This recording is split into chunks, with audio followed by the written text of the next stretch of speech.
Adres Kuşadası. Neresi? Kuşadası Long Beach. AVM'nin hemen arkası. Arkadaşlar bölgenin ya da Kuşadası'nın yani yerinde görürseniz mübalağasız benimle hemfikir olursunuz. En iyi villası. Kuşadası'nın en iyi lokasyonunda. Long Beach biraz ileride. Arsası 580 metrekare. Fiyatını hemen söyleyeyim. Boşuna sizi yormayayım. 50.500.000 TL. Drone görüntülerini de göstereceğiz. 4+1 yerden ısıtma full akıllı. Var da var. Mahremiyet isterseniz var. Denize yakınlık isterseniz var. AVM isterseniz var. Sağlık kuruluşları isterseniz var. Eğitim kuruluşları isterseniz var. Var da var. Lokasyon mükemmel bir yer değerli arkadaşlar. O yüzden öndeki havuzu göstereceğiz. Yavaş yavaş birazdan drone görüntülerini de sizinle paylaşacağız. Biraz evden bahsedelim. Sonra evin drone görüntülerini de paylaşacağız. Önünde geniş bir bahçe var.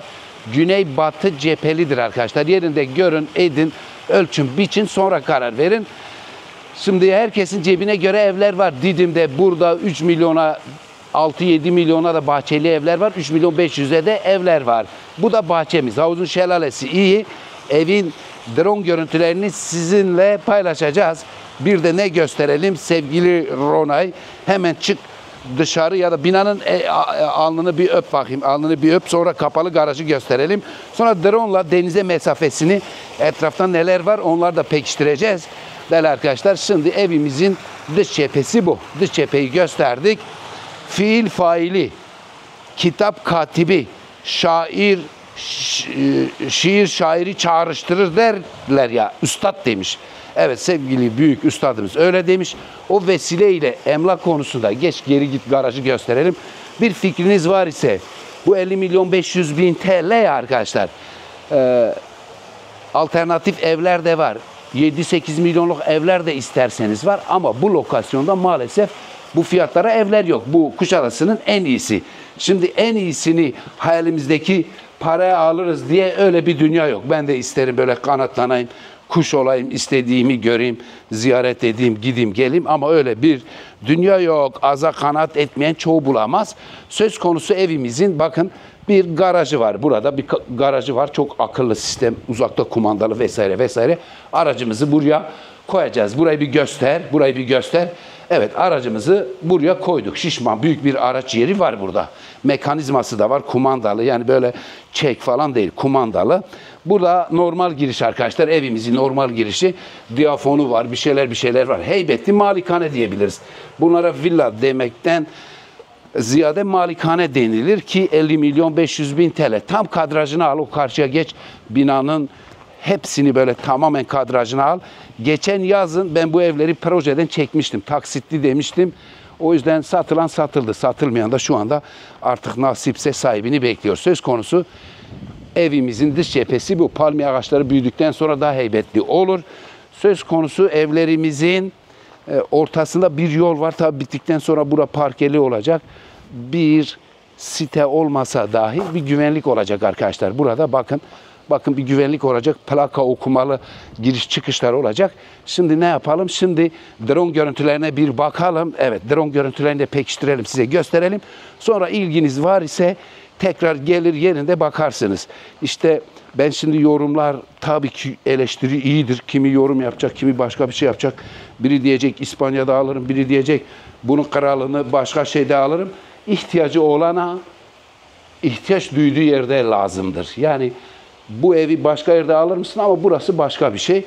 Burası Kuşadası. Başka yer tercihini yapabilirsin. O sende kalsın. Ve arkadaşlar burası da böyle. Şimdi kapalı garajı gösterdik. Drone görüntüleri bitti mi? Tabii biz konuşunca onu da ekleyeceğiz. Burası da evimizin girişi. Şimdi evimize doğru yol aldık. Şimdi bazen futbol maçları olur ya. Ben de işte milli maçı olur, işte Galatasaray maçı olur. Çok fanatik böyle. Ben de milli maçı oynanınca çok fanatik oluyorum. Abi ben olsam golü atarım. Halbuki arkadaş işte uzaktan pehlivanlık zor. Arkadaşlar burada bir botanik bahçe var. Bir şenlik ortamı var. Kapalı garajı zaten gösterdik. Kapalı garajı gösterdik. Evin içi bitmemiş. Biz o yüzden evin dışıyla sizi uğraştırıyoruz. Dışına bir bakalım. Palmiye ağaçları süslenmiş dedik. Drone görüntülerini gösterdik. Burada da bir mutfak altyapısı var. Bu alanda havuzda çıkınca bu çayır çimen ortamında işte bir şeyler yapılır, mangal yapılır, bir şeyler yapılır. Su sesi ayrı güzel bir müzik sesi gibi, yani suyun sesi ayrı bir huzur, doğa ana. Doğa ana derler ya, işte onu da söyledik. Binanın alnını bir daha tara ki ilginiz var ise arkadaşlar gelin yerinde bakın. Bakın Kuşadası Didim'de bilmediğim, ayağımın değmediği yer yok. Bu evlerde harika güzel evler. Ronay babam, aha burada dur, böyle vur tara. Buradan vur, buradan. Siperini iyi al. Yani sen şimdi askere gidince komutanlar sana diyecek mevzi nerede olur. Ben de iyi bir askerdim vallahi. Bütün komutanlara selam. Evet. Değerli arkadaşlar, işte bak. Şimdi daha iyi mevziyi aldın değil mi? Şimdi adamın tam karşısında neyse evimiz bu. Zemin katta salon var. Mutfak var. Kış bahçesi var. Bir oda var. Bir banyo var. Yukarıdaki odalar beynelminel. Çatı zaten gizli çatı. Buranın ortamı apayrı bir şey. Yani mesela Avrupa'da işte biri diyor ki Amerika'dan alırım. Ya zaten telefon pahalı. Zaten Amerika dünyayı sömürmüş. Amerika'nın iklimi de okyanus iklimi. Amerika'ya gitmek için 5 yıl ancak randevu veriyorlar. 5 yıl sonra vize için 5 yıl randevu bekle. 5 yılda mülteci gel. Zaten kafan kara dışlanıyorsun. Avrupa'da dışlanmıyor muyuz yani? Şimdi bizim gurbetçilere demiyor mu? Orada yabancı, burada Almancı. Şimdi Türkiye'nin kıymetini bilelim yani. Anlatabildim. O yüzden İspanya bunlar hikaye. Bu da evin arka tarafı korunaklı. Dünya ölümlüdür. Bakın varsa paranız kendinize alın. Yok malı bırakacağım şuna buna. Valla öldükten sonra hiçbir dostunuz kalmaz. Kimse 2-3 gün ağlarlar, sonra da gitti. Malınız ya bir enişte yiyecek, ya hayırsız bir evlat yiyecek, ya başka bir şey olacak. Çevir. Ronay, burada ne var Ronay?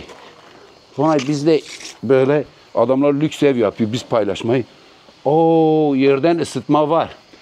Efendime söyleyeyim, bütün burada şey de var arkadaşlar, doğal gaz da var. İşte bu aksesuarlar hepsi takılmış. Bu klimaların üniteleri vesaire hepsi takılı. Bakın alüminyumla çevrilmiş. Bu plastik vesaire değil. Yerdeki bu taşlardan kalitesi bile belli. Sonra burada ne var? Burada da başka bir şey var ya, çok fonksiyonlu bir ev. Yani helalinden yapmış adamlar. Burada da başka işte doğalgazla ilgili kablo başları vesaire var. Bir müdahale olur, bir şey olur. Burayı gösterdik. Drone'la da gösterdik. Şimdi bu atmosferi göster. Malikane. Evler yapmaktı. Bendeki tasa yaptım, ettim. Sonuç mezara geldi. Yeter bana 3-5 arşın bez olsa. Dış cephe muazzam. Boyayla ev kelleşti, bozuldu falan, işiniz yok. İşte bunlar alüminyum dektir arkadaşlar. Şimdi zengin kapımızdan içeri gireceğiz. Dışı sizi yaktı, içi beni. Öyle mi derler? Dışı seni, içi beni. İçeride de kamera var arkadaşlar. Bakın koridora eğer biri gelirse burada da kamera var. Duman sensörü var. Eve merhaba dedik. Şöminemiz var. Yerden ısıtma dedik. Tavandan klimanın ismi neydi? Ona da bir bakayım. Google'a bakayım. Ben unuttum. Tavandan klimanın ismi neydi? Can, Rona'ya geç o salonu tam şömineye karşı. Tavandan klima, Say Siri. Tavandan klima, Apple Store'a girmişim ben. Salonumuz bu. Yerden ısıtması var dedik. Gelin yerinde görün arkadaşlar. Yeri zaten ifşa ettik. Eğer bize gelirseniz size yardımcı olur. Gelmeseniz de siz bilirsiniz. Ondan sonra ya bu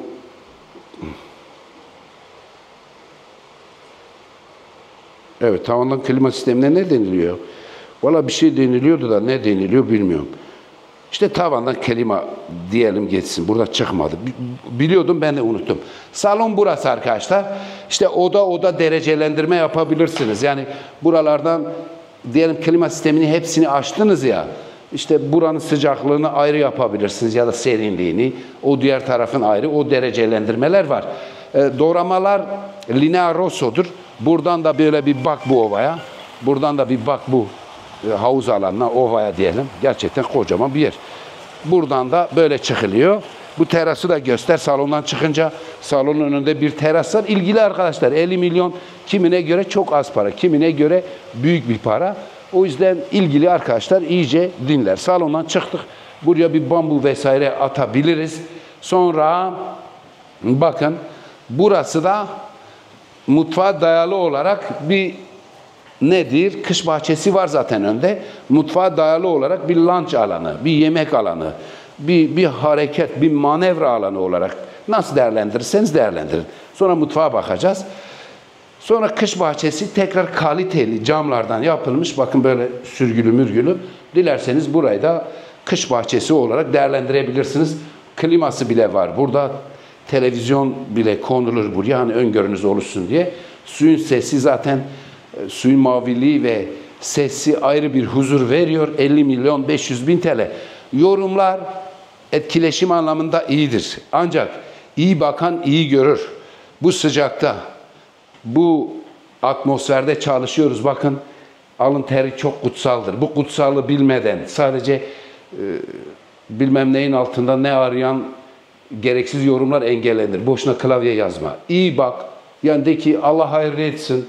Param yok alamıyorum. Ama bunu ben bilmem Arabistan'da alırım, Meksika'da alırım. Amerikalılar onu kovar. İkyanus iklimi, kumar oynuyorlar.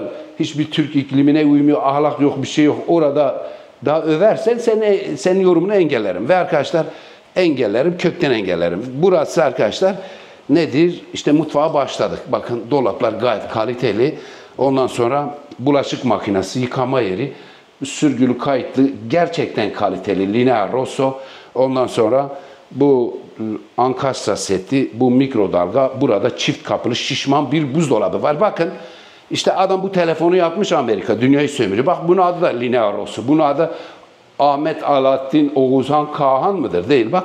İşte hepsi yabancı isimler. Ve o yüzden biz de biliyoruz ama bizim olsun, Türk işi olsun daha iyi. Ve arkadaşlar burada da bir ayak yolu var, lavabodur. Ayak yolu TDK'da, Türk Dil Kurumu'nda da vardır yani. Yani ayak yolu bizim toplum eskiden işte tuvalet falan demez diye büyüklerin yanında ayak yolu demişler. İffet anlamında kültürümüzde bu var. Şimdi burada da bakın teknik olarak ev çok özel yapılmış. Bu elektrik aksamı vesaire güzel, tam büyük bir panosu var. Muhtemelen ilgili elektrik kurumu bunları zorunlu kılmıştır. Onu da öyle yapmışlar. Çünkü elektrik kurumu artık zan altında kalmasın diye yapar da yapar. Burada da zemin katta bir oda arkadaşlar. Arka bahçeye çıkıyor. İçinde de banyosu var. Bitmedi. Eğer bu rakamlara bir eviniz var ise, bir hayaliniz var ise bu evden iyi bir ev vallahi yok buralarda, bu lokasyonda. Ve sevgili arkadaşlar burası da bu odanın içindeki banyo. Bu odanın içindeki banyo. Tekrar diyorum benim amacım munzurluk, kimseyle uğraşmak değildir. Şimdi burada da bu kayıtlı açılıyor. Biz panjuru açmadık. Bahçeye bakan bir pencere var. Benim amacım munzurluk, kimseyi kırmak değildir. Şimdi ben de bakıyorum. Adam tek kapılı bir Porsche satıyor. Bir ne satıyor? Bu İtalyan neydi o yollara giden böyle oyuncak gibi arabalar? Ferrari. Bana ne kardeşim, adam alıyor satıyor. İşte adam parası var ki alıyor. O vesileyle ben diyemem ya inşallah altında kalırsın bu arabanın. Ya sana ne kardeşim, adam almış. O yüzden bu evler herkes minderi hak etmiyor. Herkes makam odasını hak etmiyor. Ölümlü dünya olursa oldu, olmasa. Evet arkadaşlar bu da merdiven kovası. Tabii bunların son hali nasıl olacak bilmiyorum. Bunlar büyük bir firma, değerli bir firma. Yapacaklar. Zaten dışından belli. Burası da ikinci oda. Yerdeki döşemeler kalın etli parkelerdir. Çizilmesin diye üstüne muhafaza anlamında naylon sermişler. Özellikle doğramaları ben hiç görmedim bunlardan. Lokasyon Long Beach öyle klasik bir beach değildir. Yani öyle sıradan bir beach değildir. Mükemmel bir beach'tir. Dünya plaj sıralamasında Fransızların çok ünlü bir plajı var. Sonra bir iki tane Yunanistan, sonra dünyada deniz anlamında Türkiye gibisi yok. Açın internette dünyanın en ünlü plajları nerede? Türkiye'dir yani. Ve sevgili arkadaşlar bu da banyonun kapısı. Böyle içten yapmışlar. Affedersin. Bakın çift duvarın arasına giriyor. Bunu burada yapan yok. Muhtemelen ben de bir ara yapmıştım da birader yapmıştı.